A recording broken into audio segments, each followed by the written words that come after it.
Take a look at Bitcoin pulling back from all-time highs. The crypto getting a major boost earlier this week after Tesla bought $1.5 billion worth of digital currency. So the question we've been asking is, will we see more big-name companies follow suit? Listen to what Twitter's CFO said earlier today on CNBC. When we think about our balance sheet, we think about matching how it's invested and the currencies in which it's invested relative to how we might pay people, whether it's paying somebody who's providing a service to us or paying employees. So we've done a lot of the upfront thinking to consider how we might pay employees should they ask to be paid in Bitcoin, how we might pay a vendor if they ask to be paid in Bitcoin, and whether we need to have Bitcoin on our balance sheet should that happen. It's something we continue to study and look at. And we want to be thoughtful about over time, but we haven't made any changes yet. I think it's interesting, the distinction that Twitter CFO and also Tesla is making in terms of why it's carrying Bitcoin on the balance sheet.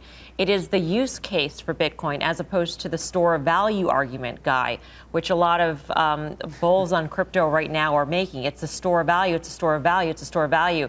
For companies, though, excuse or reason for adoption, for the most part, it's been because of the use case or the potential use case.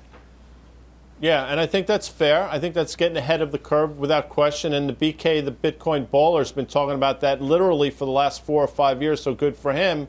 And for every company that says, you know, it's a use case, you have, I think, a MicroStrategies, Michael Saylor, who's basically, you know, he's basically telling people, you know, you're in this worthless dollar, you should be diversifying. So I think there's a little bit of a difference there. Somewhat nuanced, I guess, but you know, it's sort of also live by the sword, die by the sword. And again, MicroStrategies, the run has been tremendous, but on a relatively benign day for Bitcoin, you know, MicroStrategies was down 24% today, and I think these are the types of market fluctuations we're going to be seeing. We talked about it last night. I think you have to talk about it again this evening, Mel. Yeah, I bet on a lot of earnings calls there's that question, are you considering putting Bitcoin on the balance sheet, Karen? And you notice that actually happened with GM. Yes, actually it was right near the top of the call, and Mary Barra was very, I think I wrote it down so I can say it exactly, we don't have any plans to invest in Bitcoin, so full stop there.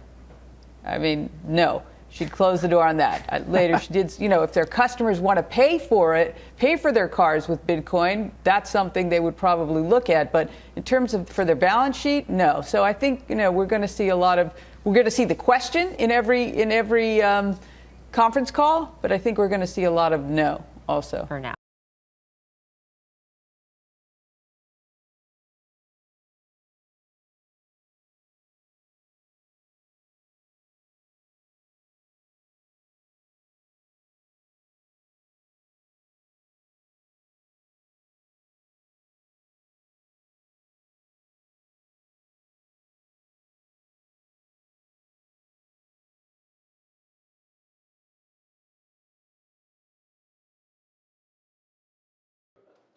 Shepard Smith here. Thanks for watching CNBC on YouTube.